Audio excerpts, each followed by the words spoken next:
வணக்கம் ஃப்ரெண்ட்ஸ். நிறைய பேருக்கு ஸ்ட்ரெஸ் இருக்கும், ஆங்ஸைட்டி இருக்கும், டிப்ரெஷன் இருக்கும், சில பேர் சைக்காட்டிக் சிம்டம் கூட இருக்கும். இதெல்லாம் நம்ம லைஃப்ல நிறைய இடத்துல பார்த்துக்கிட்டே இருப்போம். ஃபார் எக்ஸாம்பிள் நம்ம ஒர்க்குக்கு போகிறோம், அங்கே சில பேர் நம்ம ஃப்ரெண்ட்ஸு கூட வந்து இந்த ப்ராப்ளம் நம்ம பார்த்துருப்போம், நம்ம ஃபேமிலியில் சில பேர் நம்ம பார்த்துருப்போம். இது எப்படி ஹேண்டில் பண்ணணும் அப்படின்னு நமக்கு தெரியாது. பட் அட்லீஸ்ட் அவங்களுக்கு எப்படி கேர் கொடுக்கணும் அப்படின்னு நம்ம தெரிஞ்சுக்கணும். நான் ஏன் இது இந்த டாபிக் கொண்டு வரேன்னா, நான் நேற்று வந்து ஒரு கிளைண்ட்டை பார்த்தேன். ஸோ அவங்களுக்கு என்ன பிரச்சனை நடந்ததுன்னு பார்த்தீங்கன்னா, அவங்க கரெக்டாக மாத்திரை எடுத்துட்டு இருக்காங்க. அவங்க கூட இருக்க ஃபேமிலி மெம்பர் என்ன சொல்ல ஆரம்பிச்சிட்டாங்கன்னா, இதெல்லாம் உன் மனசில் தான் இருக்குது, நீ ஏன் இந்த மாத்திரை எடுக்கிற, இந்த மாத்திரை எடுக்காத, இந்த ட்ரீட்மெண்ட்லாம் வந்து நீ எடுக்கிறது வந்துட்டு நீயே உன் மனசை சேஞ்ச் பண்ணிக்கலாம், நீ நினைச்சா முடியும். இந்த மாதிரி அவங்களை கன்ஃபியூஸ் பண்றது. ஸோ இந்த மாதிரி கன்ஃபியூஸ் பண்ணும்போது என்ன ஆகும், ஆல்ரெடி அவங்க ஸ்ட்ரெஸ்ல இருக்காங்க. இந்த மாதிரி வந்துட்டு ஒரு கான்ஃபிளிக்டிக்கான ஒரு விஷயத்தை அவங்க கேட்கறாங்க. ஸோ கேட்கும்போது என்ன ஆகும் பார்த்தீங்கன்னா, ஒரு வேளை விட்டு பார்க்கலாம் அப்படின்னு தோணும். ஒரு வேளை மாத்திரையை விட்டாங்க, அவங்களுக்கு திருப்பி வந்து ஃபிளேர் அப் ஆயிடுச்சு மென்டல் இல்னஸ் அப்படின்னா எவ்வளவு கஷ்டம் அவங்க ஃபேஸ் பண்ணது யோசிச்சு பாருங்க. ரொம்ப கஷ்டமான விஷயம். ஸோ முதல்ல என்னன்னா, கரெக்டான சோஷியல் சப்போர்ட் வந்து கொடுக்க வேண்டியது ரொம்ப அவசியமான விஷயம். ஒரு உதாரணம் சொல்றேன்.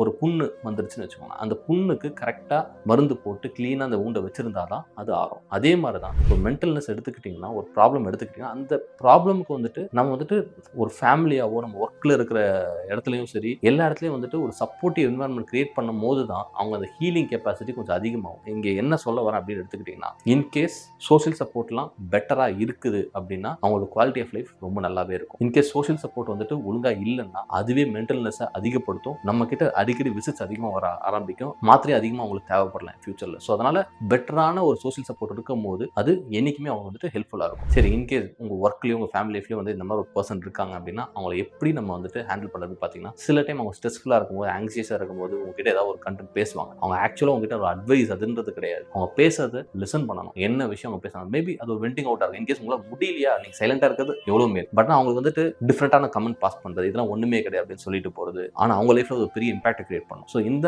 மாதிரியான சில டேர்ம்ஸ் நம்ம யூஸ் பண்ணுறது அவங்க லைஃப் ரொம்ப எஃபெக்ட் பண்ணும். இன்கேஸ் நீங்கள் ஒரு இடத்துல பார்க்குறீங்க, ஒருத்தர் ரொம்ப ஸ்ட்ரெஸ்ஃபுல்லாக இருக்காங்க, ரொம்ப ஆங்ஷியஸாக இருக்காங்க, வேலையை ஒழுங்காக செய்ய முடியலையா, கைட் தம். அதான் என்ன சொல்லணும்னா, உங்கள் ஃபேமிலி மெம்பர்ஸ் கிட்ட பேசுங்க, இல்லை நீங்கள் போயிட்டு ஒரு சைக்கியாட்ரிஸ்ட்டோ சைக்காலஜிஸ்ட்டோ போய் பாருங்க அப்படின்றது வந்துட்டு கிளியராக கைட் பண்ணுறது. ஸோ அப்படி கைட் பண்ணும்போது என்னன்னா, மேபி அவங்க லைஃப் வந்து அதனாலே வந்து ஒரு டேர்னிங் பாயிண்ட் அமையும், அவங்க லைஃப் வந்து நிம்மதி அமையும். ஏன்னா இந்த மாதிரி நம்ம நிறைய பேர் வந்து சரியாகி நம்ம பார்த்துருக்கோம். அதெல்லாம் தான் சொல்கிறது. நீங்கள் இன்கேஸ் வந்துட்டு உங்க கூட இருக்கிற பர்சன்ஸ் வந்துட்டு யாராவது வந்துட்டு ஏதாவது மென்டல்னஸோட சஃபர் ஆகுறாங்க அப்படின்னு தெரிஞ்சதுன்னா அவங்களுக்கு பிரச்சனையை கொடுக்காதீங்க. ஒன்று, அதுக்கான ஹெல்ப் சீக் பண்ணுறதுக்கு ஹெல்ப் பண்ணுங்க. இல்லையா அவங்களுக்கு தப்பான அட்வைஸ் கொடுத்து அவங்கள வந்துட்டு வேற ஒரு வழியில் வந்துட்டு தள்ளி விடாதீங்க. அதாவது என்ன சொல்லலாம், இந்த மாத்திரை நிப்பாட்டுறது இது மாதிரிலாம் பண்ணீங்கன்னா அவங்க லைஃப்ல வந்துட்டு நிறைய பிரச்சனைகள் வரும். ஸோ இதெல்லாம் ஞாபகம் வச்சுட்டு மென்டல்னஸ் இருக்கிற பேஷன்ஸ் நீங்கள் பார்க்குறீங்கன்னா அவங்களுக்கு ஹெல்ப் பண்ணுங்க.